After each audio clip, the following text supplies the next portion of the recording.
porque ayer Izquierda Unida pidió personarse como acusación popular en el caso de las grabaciones de Corina. Alberto Garzón, muy buenos días.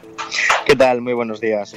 ¿Y por qué habéis pedido personaros? ¿Qué es lo que veis en esas... qué indicios veis en esas grabaciones que impulsen esta iniciativa? Bueno, nosotros lo que vemos en todo este caso es que se junta tanto un problema político como un problema jurídico, es decir, tiene este problema manifiesta diferentes perspectivas.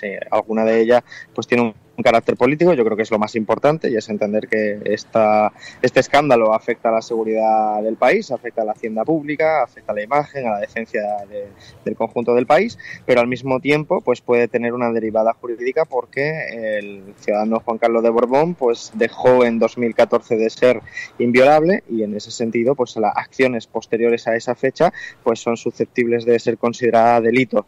Ya es en sí una anomalía que lo previo a 2014 no sea considerado delito, aunque si lo hiciéramos cualquiera de los que estamos participando en esta intervención aquí en la cafetera sí sería delito, pero en esta persona no. Pero en cualquier caso pues hay un espacio real en el que se podría considerar que Juan Carlos de Borbón pues es culpable. Corina en esas grabaciones habla de testaferros, de movimiento de dinero, habla de dinero en el extranjero, habla también de que utilizaron el mecanismo de la amnistía fiscal para traer dinero a España. Lo que estamos viendo en la interpretación de las portadas, hoy por ejemplo en la portada de La Razón dice que la minoría absoluta de Sánchez se desmorona, y como causa habla precisamente de presiones para que se investigue a la corona. ¿Esto debilita la fortaleza del gobierno?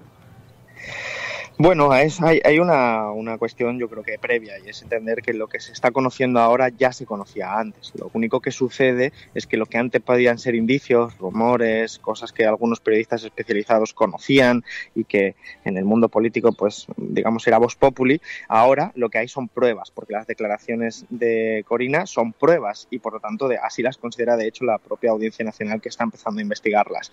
Bien, una vez tenemos claro esto, lo que tenemos que entender también es que al tratar de resolver esto, tratar de abordar este escándalo, hay diferentes posiciones, y la mayoría de los partidos, más bien todos los partidos que apoyamos la moción de censura para echar a Mariano Rajoy, estamos a favor de investigar esto en profundidad en una comisión en el Parlamento. Yo creo que es además lo lógico, es lo normal, porque es un escándalo de enorme magnitud que requiere pues dilucidar quiénes son los responsables y qué es lo que ha estado en juego. No olvidemos que, aunque nos intenten desviar el foco, de lo que estamos hablando aquí es, por ejemplo, de que el rey de Marruecos concedió un regalo al rey de España. ¿A cambio de qué? Nos podemos preguntar. Pero también hablamos de las comisiones que cobraba la Casa Real, la monarquía española, cuando, por ejemplo, se llegaba a un acuerdo comercial entre las grandes empresas españolas, como por ejemplo OHL, y países del Golfo como Arabia Saudí. Y se llevaba una comisión. ¿A cambio de qué? Nos deberíamos preguntar. Lógicamente, estamos hablando del jefe de Estado, estamos hablando del máximo representante simbólico de nuestro país y que está, por lo tanto, implicado hipotéticamente en todo este tipo de cuestiones. Yo creo que esto merece una investigación. El problema es que el Partido Socialista sigue apoyando la necesidad de blindar la corona, porque yo creo que por lo menos así se puede entender, hace un argumento profundamente erróneo, que es creer que defender a la monarquía es defender a España, y yo creo que eso es incorrecto. Yo creo que defender a una monarquía corrupta es de hecho lo contrario a defender a España. Pero en este momento el Partido Socialista se mantiene en un bloque con el Partido Popular y Ciudadanos, y de ese modo se aleja de lo que algunos hemos denominado una alianza republicana, dispar, heterogénea, que incluye a partidos nacionalistas de derechas como puede ser el PNV o el PDeCAT, pero que desde luego compartimos pues la necesidad de replantear nuestro país en clave de valores y principios republicanos, que expresan la necesidad de investigar un caso de esta magnitud. Sin embargo, pues evidentemente eso al Partido Socialista de momento no está en su estrategia, y por supuesto eso le debilita, dado que se está apoyando precisamente en quienes más le quieren ver fuera de la Moncloa. Vosotros siempre habéis tenido en Izquierda Unida una visión republicana del Estado, siempre la habéis defendido, habéis sido antimonárquicos claramente, pero sí se observa una cierta intensificación en el mensaje, y algunos medios hoy coincidían en esto, un cierto endurecimiento por los términos expresados, por la manera. Y incluso vimos hace unos días, en junio, que se realizó una consulta en Vallecas sobre monarquía-república, una cosa simbólica, pero ¿esto tenéis intención de extenderlo a otros lugares? ¿Es posible que se vea en el futuro una consulta en todo el Estado sobre la monarquía-república impulsada por vosotros? Yo pienso que sí, estamos hablando de consultas de carácter simbólico que lo que hacen es pues profundizar en la cuestión pedagógica sobre la necesidad de repensar nuestro país y en este caso concreto sobre el tipo de jefatura y modelo de Estado. Yo creo que es necesario porque efectivamente algunos hemos sido siempre republicanos, nuestra organización siempre lo ha sido, por una cuestión de principios, de entender que la democracia ha de alcanzar a todos los espacios del Estado y no dejar simplemente un espacio vacío, sombrío, aislado y blindado de cualquier otro espacio democrático, como es el caso de la monarquía, pero al mismo tiempo lo que estamos viendo en los últimos años es que afortunadamente se ha levantado pues una especie de oportunidad para que los periodistas cuenten lo que ya sabían y que antes era muy difícil contar porque era tabú hablar de la monarquía. Y desde hace unos años hasta este momento pues hemos empezado a conocer cosas que lo que hacen es redundar en la idea de que no es buena idea tener un país cuyas instituciones blindan un espacio, insisto, oscuro,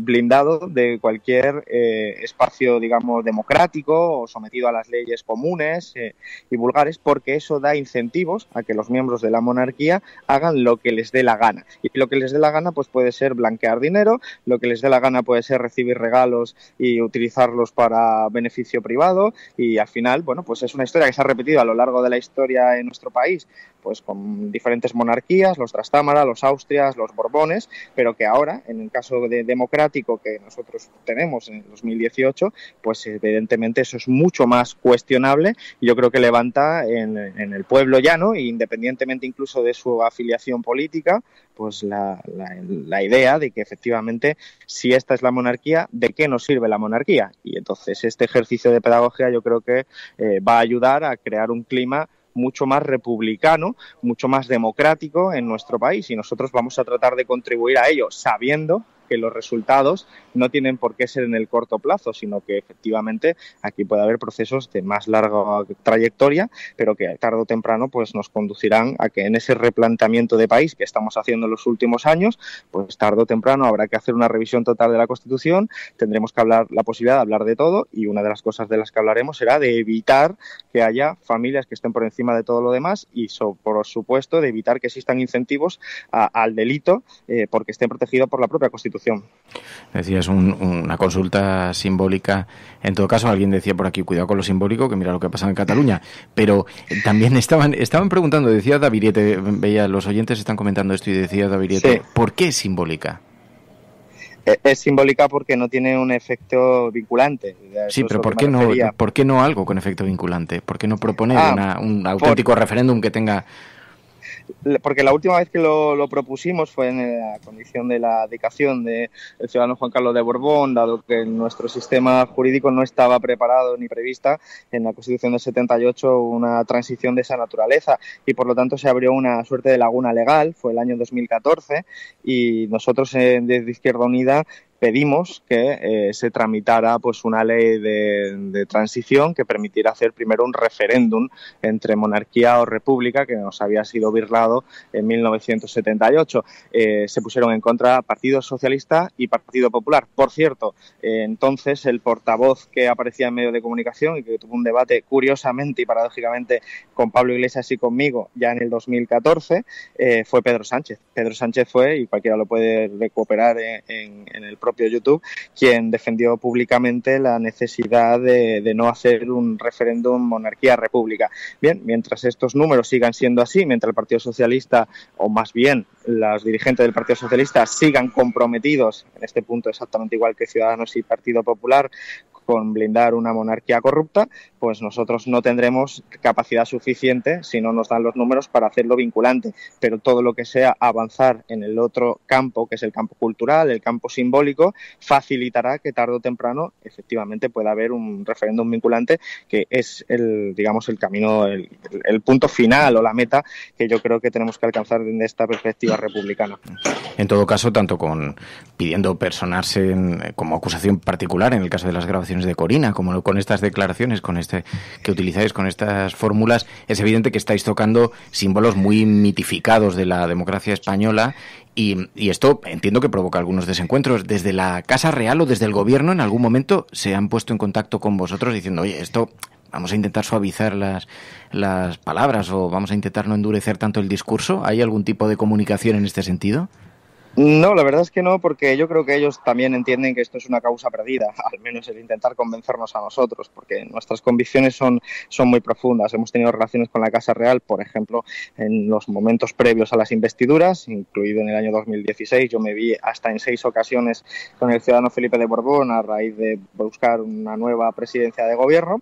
Las relaciones fueron cordiales, pero ellos conocen perfectamente cuál es nuestra posición política. Y yo creo que están más preocupados que por nuestra decisión o nuestra posición política, estamos preocupados por las implicaciones y por la cantidad de actores que forman parte de esta trama de corrupción. Y es una trama de corrupción muy amplia, muy extendida, pero claro que son muchos años haciendo cosas que, y si lo hiciéramos tú o yo, Fernando, serían ilegales, pero como las hacen ellos, ellos no tenían esa sensación, porque tenían una sensación plenamente de impunidad. Incluso en una de las grabaciones Corina dice exactamente esto que estoy diciendo yo. Pero sobre todo hay un punto que ya no es simbólico, que ya no es de símbolos del Estado, sino de poder, de estructuras de poder. El que aparece en las grabaciones de Corina como el trader, el comisionista, el que facilita que la monarquía española reciba el 3% de una operación comercial en Arabia Saudí, es Villar Mir. Es el fundador de OHL, es una expresión de lo que es este sistema, de las deficiencias del sistema democrático actual, de las deficiencias también y de las fallas de la transición, porque Villar Mir pues, fue un alto cargo franquista, después fue ministro de Hacienda, después siempre fue un oligarca, es millonario, aparece en los casos de corrupción como la Lezo, como Púnica, es una persona que ha sido nombrada marqués, una figura nobiliaria medieval, precisamente por designación de Juan Carlos de Borbón, y es una persona que cuenta con una serie de favoritismos en nuestro país espectaculares. Sin ir más lejos, ayer mismo se conocía que había podido evitar un juicio falsificando su certificado médico y, sin embargo, la jueza, teniendo incluso las grabaciones claras que demostraban eso, pues cerró el caso. Es decir, es un tipo de favoritismo hacia estructuras de poder de este país que están muy conectadas íntimamente con la monarquía. Y, por cierto, no solo con Juan Carlos de Borbón, dado que el famoso compi Yogui es precisamente el yerno de Villar Mir y era el que hablaba con el propio Felipe de Borbón y Leticia sobre las tarjetas Black y el proceso que le afectaba a él. Es decir, estamos hablando del corazón de la corrupción de nuestro país, de la corrupción entendida como un elemento estructural de relaciones clientelares en la que la monarquía pues se beneficiaba de su posición privilegiada que le permitía, por ejemplo, lo que hemos visto en el caso Nos con Urdangarín, que Urdangarín pudiera usar el nombre de la monarquía para acceder a concursos públicos que de otra manera no podría haber accedido y facilitar ese tipo de corrupción. Estamos hablando del corazón de las deficiencias de este país y, por lo tanto, la Casa Real, la monarquía, es el vértice de este problema. Y ellos lo saben, porque ingenuos no son, información tienen. Y también lo sabe el Partido Socialista, que es el que en este momento tiene la patata caliente encima de su mesa, porque la base social del Partido Socialista también tiene la intuición de que todo esto va en la línea de lo que yo estoy planteando y tiene una intuición profundamente republicana. En cambio, pues parece que la élite del Partido Socialista está todavía comprometida con proteger a estos corruptos y se equivoca Pedro Sánchez, porque no nos olvidemos que son esas mismas grandes empresas las que maniobraron junto con la derecha del Partido Socialista para hacerle desbancar de la Secretaría General hace 2 años. En definitiva, yo creo que todavía está la cosa muy volátil, puede pasar cualquier cosa y, sobre todo, todavía hay mucha información que no ha salido y que terminará saliendo de una manera u otra. Y eso yo creo que es en lo que está concentrada tanto la Casa Real como determinadas instituciones de poder en nuestro país. No olvidemos, y con esto cierro este círculo, que lo que hemos conocido es que el CNI y la Policía Nacional conocían toda esta información desde hace mucho tiempo. Es verdad que ahora la conocemos porque eran las cloacas del Estado las que se están peleando entre sí. No cabe ninguna duda, y no cabe ninguna duda de que se trata de personas con muy poca capacidad ética. Pero lo que está claro es que lo que demuestra que ellos lo sabían, que las instituciones del Estado lo sabían y que lo protegieron, cosa que es producto también de un debate muy intenso en las instituciones del Estado, que debaten sobre si deben proteger a la monarquía aun siendo corrupta, o si proteger a España significa también combatir ese tipo de corrupción. Ese es el debate que tienen dentro de las instituciones del Estado desde al menos el año 2013. ¿Con Pedro Sánchez mantenéis interlocución? Sí, nosotros mantenemos interlocución con el Partido Socialista, nosotros desde Izquierda Unida directamente, pero también desde el grupo de Unidos Podemos, y en este punto pues es uno de esos puntos típicos de que se suelen encubrir bajo la responsabilidad de Estado, que es una paradoja, como decía, pues proteger la monarquía corrupta por una cuestión de Estado, pero es uno de esos puntos en los que el Partido Socialista se muestra, al menos de momento, incapaz de separarse del Partido Popular. Bueno, está acabando la temporada. Yo te agradezco mucho, Alberto, que hayas participado hoy en el programa. Lo que se augura da la impresión de que este último, a pesar de toda la convulsión que ha supuesto una moción de censura, el cambio de gobierno, etcétera, etcétera, pero ha habido una cierta tranquilidad para el gobierno, se ha respirado una cierta calma. Así que esto parece augurar tiempos convulsos a la vuelta de verano. No sé si nos puedes hacer un pronóstico de cómo va a estar el tiempo político, de cómo va a estar el clima cuando volvamos de las vacaciones. Muy, muy agitado. Creo que entramos en un ciclo electoral. Después de las vacaciones, en septiembre, empezamos un ciclo electoral en el que probablemente comenzará con las andaluzas, un espacio no menor porque se enfrenta a la derecha del Partido Socialista Susana Díaz, con un espacio de confluencia a su izquierda de Podemos y de Izquierda Unida, con un Partido Popular que representa lo contrario de lo que ha ganado ahora mismo en su secretaría general, pero después continúa con nada más y nada menos que autonómicas, municipales y europeas al mismo tiempo. Es decir, vamos a un espacio muy electoral, vamos a un clima muy agitado, donde pues la retórica estará llena de hipérboles, donde habrá pues un clima, pues insisto, pues muy difícil para el diálogo, justo en un momento político en el que más falta hace, por ejemplo, para repensar nuestro país en términos de modelo territorial, etcétera. Es imposible predecir lo que va a suceder. Lo que sí podemos decir es que en tiempos de esta marejada, de este tipo de metáforas que podríamos usar, marítimas como tsunamis o de mareas impredecibles, desde luego nosotros, yo creo que la mejor forma de mantenerse en esta posición es ser fiel a los principios. Nosotros vamos a mantenernos fiel a los principios para abordar todo este tipo de novedades que pueden venir de forma contingente a partir de septiembre y de forma inesperada. ¿Quién nos iba a decir hace 6 años que nos íbamos a encontrar en circunstancias como esta ahora? Era imposible de saber, pero ¿quién nos iba a decir el día que Mariano Rajoy era aplaudido por todos sus diputados por aprobar los presupuestos, que una semana más tarde estaba dimitiendo porque había perdido la presidencia del gobierno? Las cosas se suceden con mucha prisa y esto es la política, pero lo importante en ese caso, al menos desde mi perspectiva, es ser fiel a los principios, en ese sentido, y esa frase que decimos siempre: inflexible en los principios, flexible en las tácticas. ¿Pero vais a hacer oposición dura vosotros también?